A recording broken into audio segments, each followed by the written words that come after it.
구약 말라기 3장 13절부터 18절까지의 말씀 교독합니다. 13절 제가 먼저 읽습니다. 여호와가 이르노라, 너희가 완악한 말로 나를 대적하고도 이르기를 우리가 무슨 말로 주를 대적하였나이까 하는도다. 이는 너희가 말하기를 하나님을 섬기는 것이 헛되니 만군의 여호와 앞에서 그 명령을 지키며 슬프게 행하는 것이 무엇이 유익하리요. 지금 우리는 교만한 자가 복되다 하며 악을 행하는 자가 번성하며 하나님을 시험하는 자가 화를 면한다 하노라 함이라. 그때 여호와를 경외하는 자들이 피차에 말하매 여호와께서 그것을 분명히 들으시고 여호와를 경외하는 자와 그 이름을 존중히 여기는 자를 위하여 여호와 앞에 있는 기념책에 기록하였느니라. 만군의 여호와가 이르노라, 나는 내가 정한 날에 그들을 나의 특별한 소유로 삼을 것이요 또 사람이 자기를 섬기는 아들을 아낌같이 내가 그들을 아끼리니. 그때 너희가 돌아와서 의인과 악인을 구별하고 하나님을 섬기는 자와 섬기지 아니한 자를 분별하리라. 아멘. 하나님이 아끼시는 사람, 하나님이 아끼시는 사람이라는 제목으로 하나님 말씀 전하겠습니다. 하나님은 이스라엘 백성들을 정말 아끼십니다. 근데 이스라엘 백성들은 하나님에 대한 사랑이 식었습니다. 지금부터 약 2500년 전 기록된 말라기의 내용입니다. 그런데 오늘날의 상황과 너무 비슷합니다. 예배를 헛되이 드립니다. 하나님의 것을 도둑질합니다. 하나님은 내가 너희를 사랑하였노라 라고 말씀하십니다. 이스라엘 백성은 주님이 사랑한다는 증거가 어디에 있습니까? 바벨론에서 70년 동안 포로 생활하다가 돌아왔거든요. 성전을 짓는다고는 지었는데 첫 번째 성전과 비교해 보면 형편없어요. 삶이 너무 힘들어요. 하나님이 우리를 사랑하신다고 하는데 난 왜 이 모양 이 꼴인가? 내가 하나님 뜻대로 산다고 몸부림치는데 11조도 드리고 예배도 잘 참석하고 근데 내 삶에는 왜 변화가 없지? 현실이 자기 마음대로 되지 않으면 하나님에 대한 실망감이 들 수 있습니다. 이때가 위기입니다. 어려울 때일수록 말을 줄여야 합니다. 입술을 지켜야 합니다. 침묵은 굉장히 중요합니다. 침묵하지 않으면 하나님의 음성을 들을 수 없습니다. 내가 막 말을 하고 있으면 하나님이 말씀하실 기회가 없잖아요.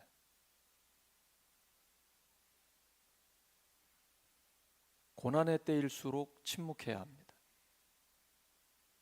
무익한 말을 뱉으면 안 됩니다. 예수님은 네가 하는 그 무익한 말에 대해서 심판을 받게 될 것이라고 말씀하셨습니다. 우리는 힘들면 힘들수록 조용히 있어야 합니다. 그리고 하나님께 여쭤봐야 합니다. 하나님, 이 고난의 때에 어떤 목적을 갖고 계신가요? 어려울 때일수록 예배를 드려야 합니다. 우리 교육 부서들마다 어수선한 문제, 힘든 일들이 생깁니까? 그럴 때일수록 그 부서가 모여서 하나님께 예배를 드려야 합니다. 오직 하나님께 집중하고 하나님께 영광을 올려드려야 합니다. 회의보다 예배가 더 중요합니다. 교회의 생명은 예배입니다. 예배가 지루해졌습니까? 지금 신앙생활에 엄청난 큰 문제에 봉착했다는 증거입니다. 하나님은 지루한 분이 아닙니다.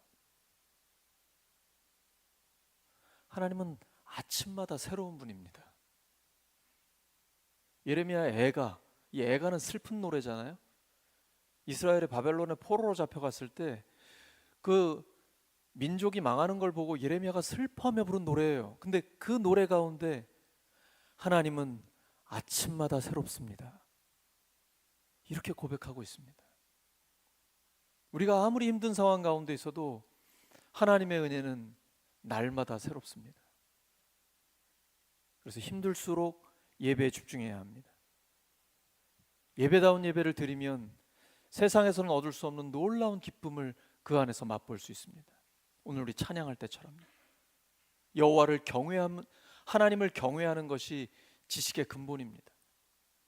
세상에서 아무리 잘 나가도, 아는 것이 많아도 하나님을 경외하지 않는다면 아무것도 모르는 것입니다. 의미 없습니다. 하나님을 경외하는 것이 지식의 근본입니다. 경외한다는 것은 무서워하거나 공포감을 느낀다는 게 아닙니다.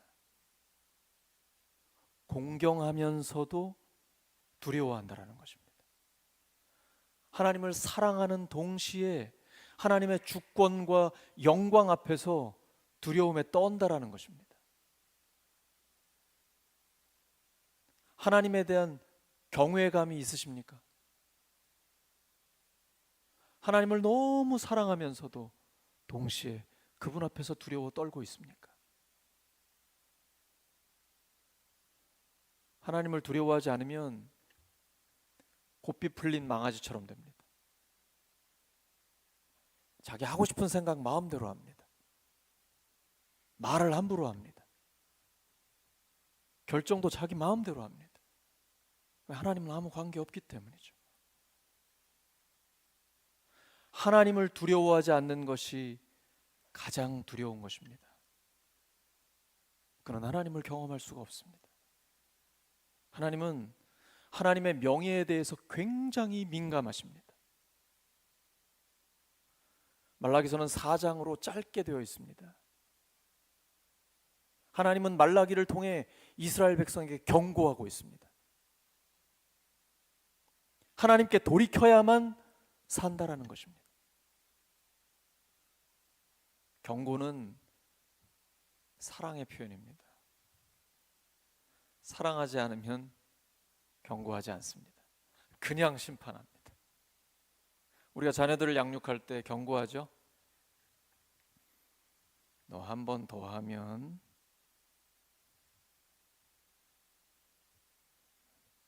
두 번째야. 이거 왜 경고합니까? 애 죽이려고요? 제발 고치라는 거죠.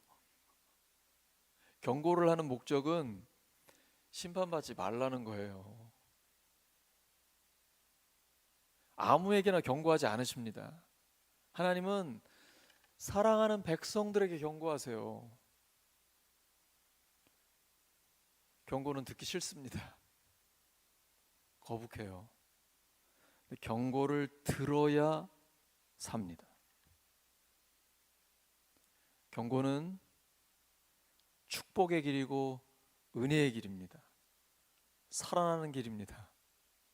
하나님은 지금 망해 있는 이스라엘 백성들에게, 그리고 또 망하는 길로 가고 있는 전체 이스라엘 백성들에게 경고하시는 겁니다. 빨리 돌아와라. 네가 돌아오면 나도 돌아갈 것이다. 그럼 네가 돌이키지 않으면 너에게 저주가 임한다. 무서운 말씀입니다. 말라기서를 읽다 보면 굉장히 두려움이 엄습하죠. 하지만 예수님을 믿는 우리에게 신약 시대에는 저주가 없습니다. 왜 그럴까요?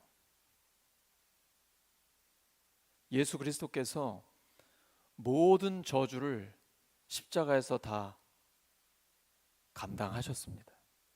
저주 중에 저주는 예수님의 십자가입니다.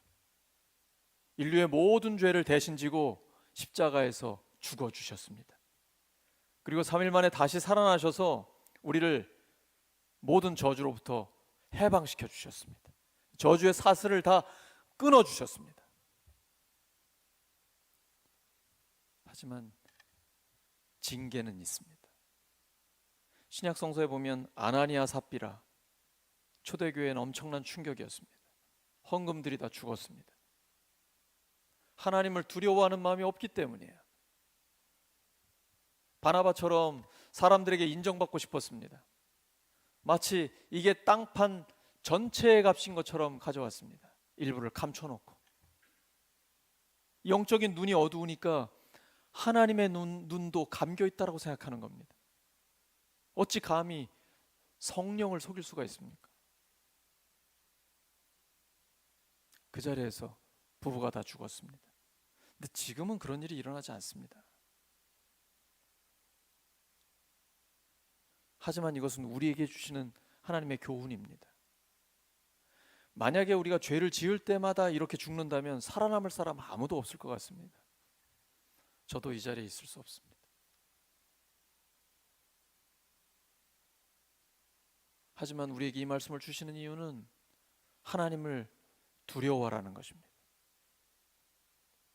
하나님은 예수님의 십자가를 우리에게 주실 정도로 사랑하시는 분입니다. 생명까지 내어주시는 분입니다. 동시에 예수님이 죽으셔야 할 정도로 죄에 대해서는 엄격하게 심판하시는 분입니다. 사랑과 공의의 하나님이십니다. 고린도 교회는 성찬식을 하면서 가난한 자들을 차별했습니다. 이것은 성찬식의 정신을 정면으로 위배한 것입니다. 하나님을 무시하는 것입니다. 성찬을 함부로 하는 것입니다. 자기를 돌아보지 않고 성찬에 참여하는 겁니다. 예수님의 십자가의 보혈은 모든 사람에게 공평합니다. 차별 없이 사람을 존중하시는 것입니다. 그런데 이 성찬의 정신을 지키지 않았을 때 고린도 교회는 병든 자들도 있었고 약해지는 자들, 심지어 잠자는 자들까지 나옵니다. 신자가 잔다라는 것은 죽었다는 얘기입니다. 이러한 징계가 실제로 고린도 교회에 있었습니다. 그러므로 하나님께서는 우리에게 두렵고 떨림으로 너희 구원을 이루라, 선줄로 생각하는 자 넘어질까 조심하라 말씀하고 계십니다. 그래야만 끝까지 하나님 앞에 쓰임받을 수 있습니다. 하나님을 사랑하되 하나님을 두려워하는 마음이 우리 안에 있어야 합니다. 그래야만 건강한 신앙생활을 할 수가 있습니다. 하나님은 우리에게 복 주기를 원하십니다. 말라기 4장 2절입니다. 시작. 의로운 해가 떠올라서 치료하는 광선을 발할 것이니 너희는 외양간에서 풀려난 송아지처럼 뛰어다닐 것이다. 다시 한번요. 시작.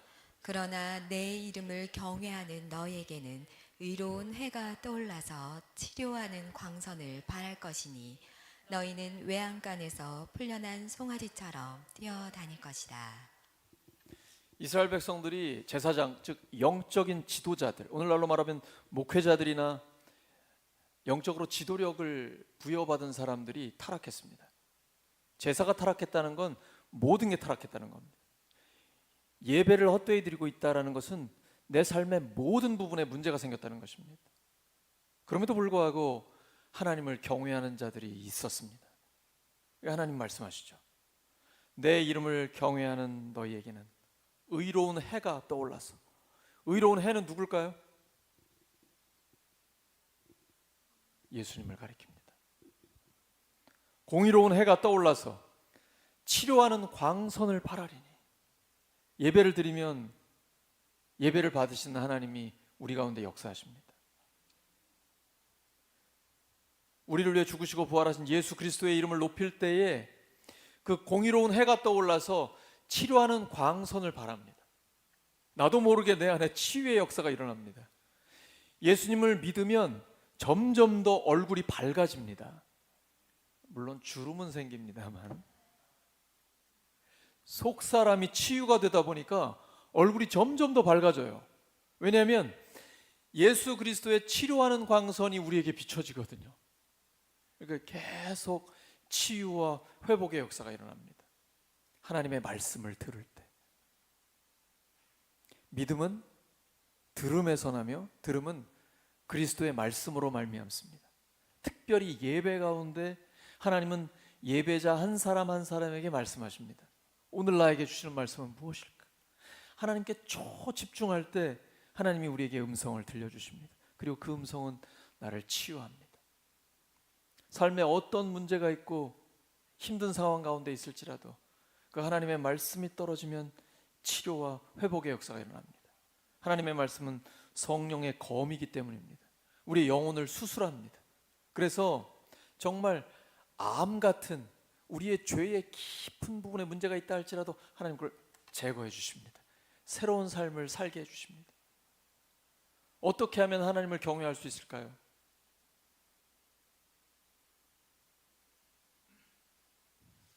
진정 회개할 때 가능합니다. 예배라는 것은 철저한 회개가 선행돼야 됩니다. 근데 이스라엘 백성들은 자기에게 하나님께 드릴 좋은 재물이 있었습니다. 근데 숨깁니다. 속여요. 그리고 흠 있는 재물을 드립니다. 병든 거, 눈먼 재물 드립니다. 아마 이렇게 생각했을지 몰라요. 재물은 어차피 죽을 거잖아요. 병든 거나 건강한 거나 조금 있으면 죽을 건데 뭘 어때? 이렇게 생각했을지 몰라요. 만약에 그렇게 눈먼 거, 병든 거를 대통령한테 선물한다고 생각해 보세요.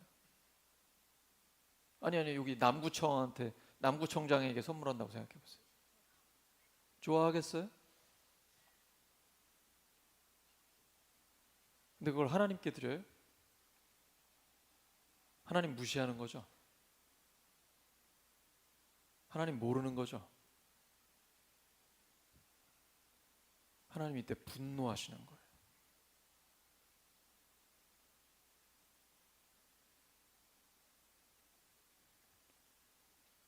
우리는 지금 예배를 어떻게 준비하고 있습니까? 저는 아침 8시가 되기 전에 교회에 도착을 하는데 매주 일찍부터 와서 예배를 준비하시는 분들이 계십니다.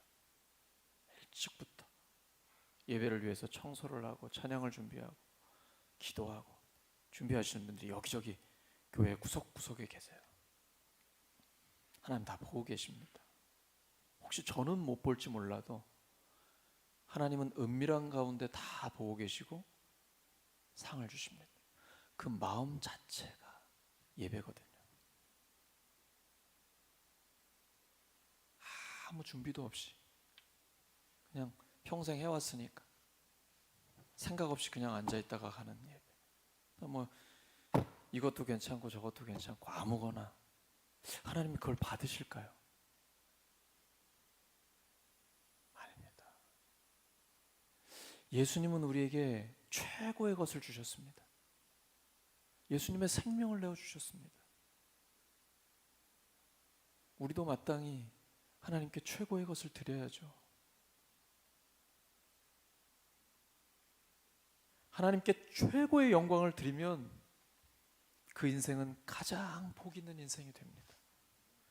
여호와의 눈은 온 땅을 두루 감찰하사 전심으로 자기에게 향하는 자를 찾고 계십니다. 왜요?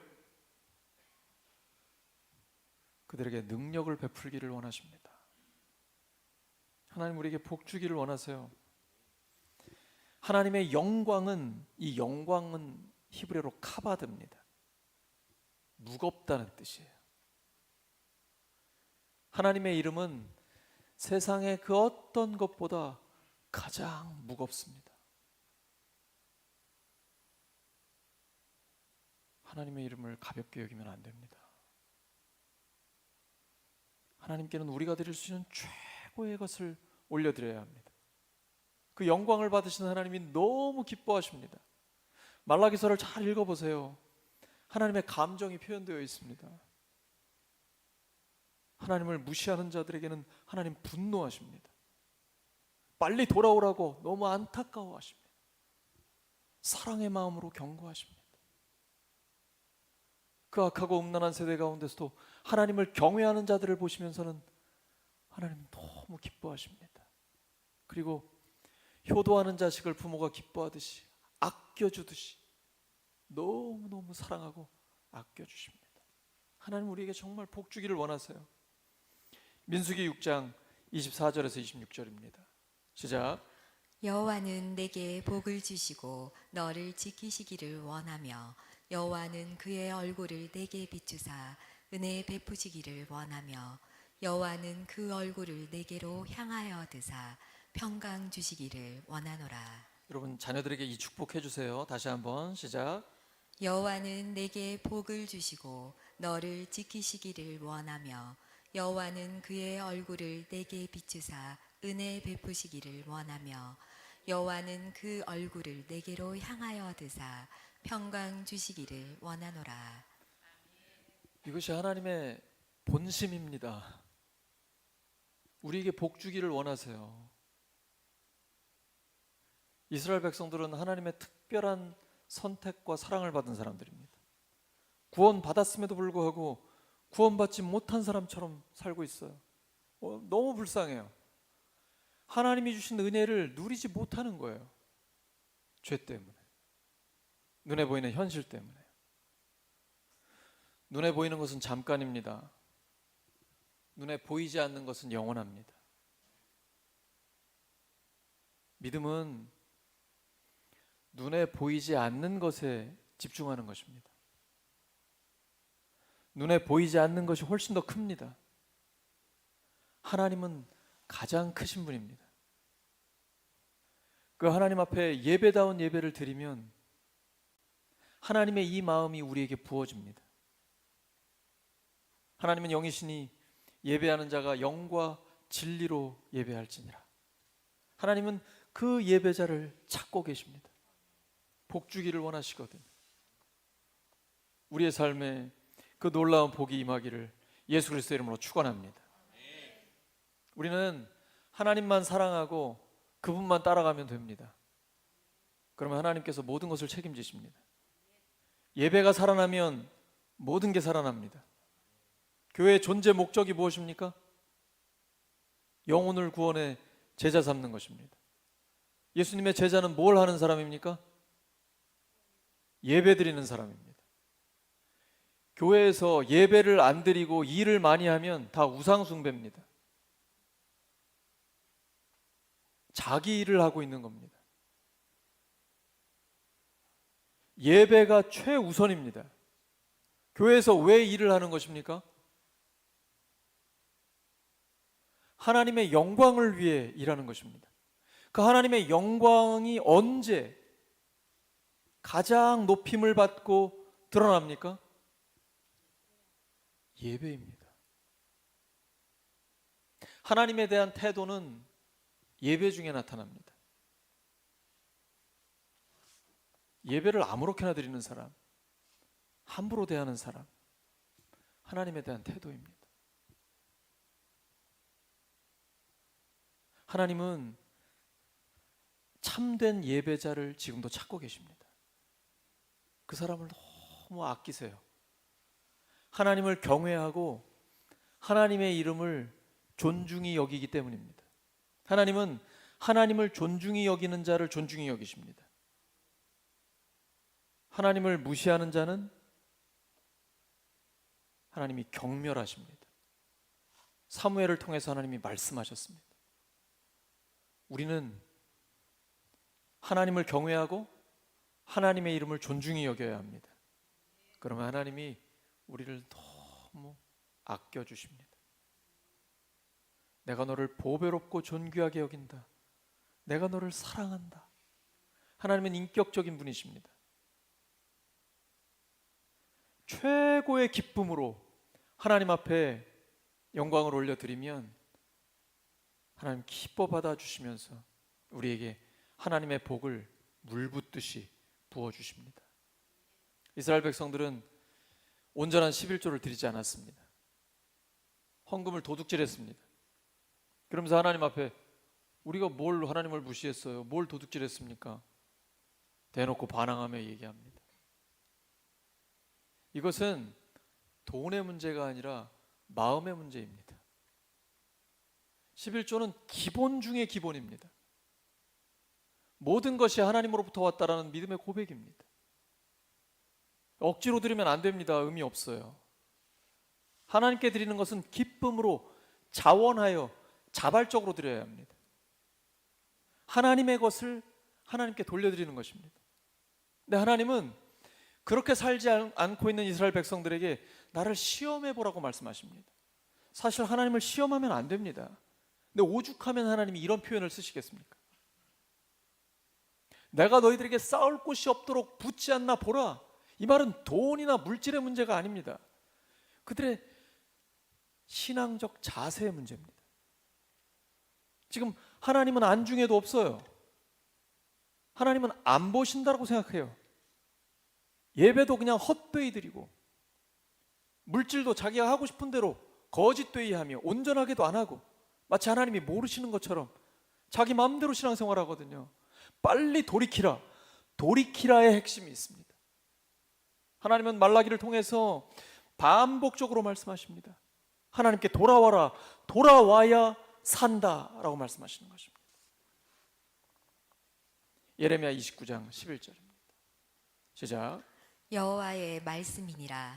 너희를 향한 나의 생각을 내가 아나니 평안이요 재앙이 아니니라. 너에게 미래와 희망을 주는 것이니라. 다시 한번요. 시작. 여호와의 말씀이니라. 너희를 향한 나의 생각을 내가 아나니 평안이요 재앙이 아니니라. 너희에게 미래와 희망을 주는 것이니라. 아멘. 하나님은 우리에게 미래와 희망을 주기를 원하십니다. 그러려면 철저히 회개해야 합니다. 회개하지 않으면 그건 예배가 아닙니다. 이스라엘 백성들은 흠이 있는 제물을 하나님께 드렸습니다. 오늘날 이 제물은 예배를 드리는 예배자 자신을 가리킵니다. 로마서 12장 1절이죠. 그러므로 형제들아, 내가 하나님의 모든 자비하심으로 너희를 권하노니 너희 몸을 하나님이 기뻐하시는 거룩한 산 제물로 드리라. 이는 너희가 드릴 영적 예배니라. 합당한 예배니라. 우리 몸을 드린다라는 것은 우리의 전체를 드린다는 것입니다. 우리의 몸과 마음을 다 하나님께 드린다라는 것입니다. 하나님은 그런 우리를 찾고 계십니다. 그런데 회개하지 않은 더러운 양심을 가지고 그대로 나왔다면 그건 흠 있는 제물입니다. 그러므로 하나님 앞에 철저한 회개를 해야 합니다. 십자가를 통해 하나님은 이미 우리를 다 용서해 주셨습니다. 중요한 것은 내가 회개하는 것입니다. 회개란 하나님 앞에서 막 울고 마음껏 눈물을 흘린 다음에 속이 시원한 거, 후련한 거, 이거 회개 아닙니다. 회개는 후회가 아니에요. 뉘우침이 아니에요. 회개는 돌이키는 것입니다. 회개했는데 거짓말 계속해요. 지금 내가 이렇게 살면 안 된다라는 거, 하나님 뜻이 아니라는 걸 알면서도 회개했다고 했는데 반복합니다. 이건 회개가 아니에요. 회개는 죄를 끊는 것입니다. 회개는 이제 완전히 돌아서서 적극적으로 하나님의 뜻대로 사는 것입니다. 이것이 진정한 회개입니다. 하나님은 그 회개를 기다리고 계십니다. 우리가 그렇게 회개할 때에 하나님은 우리의 예배를 기쁘게 받아주십니다. 말씀 정리합니다.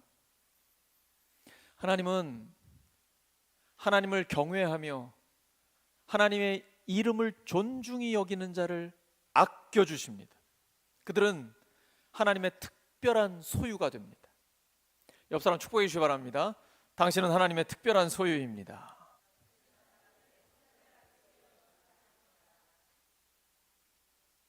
정말 특별한 표현이죠. 말라기 4장의 마지막 부분에 보면 하나님 이렇게 말씀하고 계세요. 그들은 나의 특별한 소유다. 우리가 하나님을 경외하고 하나님의 이름을 존중해서 하나님이 아끼시는 바로 그 사람이 되기를 예수 그리스도의 이름으로 축원합니다. 말씀 기억하면서 합심하여 기도합니다. 하나님 아버지, 하나님이 찾으시는 바로 그 사람이 제가 되게 해주시옵소서. 저희들이 되게 하여 주시옵소서. 하나님을 경외하고 하나님의 이름을 존중히 여기는 바로 그 사람이 되게 해주시옵소서. 그래서 하나님이 효도하는 자식 아끼듯이 저희들을 아껴주시는 것을 경험하게 해주시옵소서. 하나님의 특별한 소유로 살게 하여 주시옵소서. 하나님 감사합니다. 주여, 진정한 회개가 저희 안에 있게 하여 주시옵소서. 참된 예배를 하나님께 드리게 하여 주시옵소서. 하나님이 기뻐 받으시는 바로 그 예배자 저희들이 되게 해주시옵소서.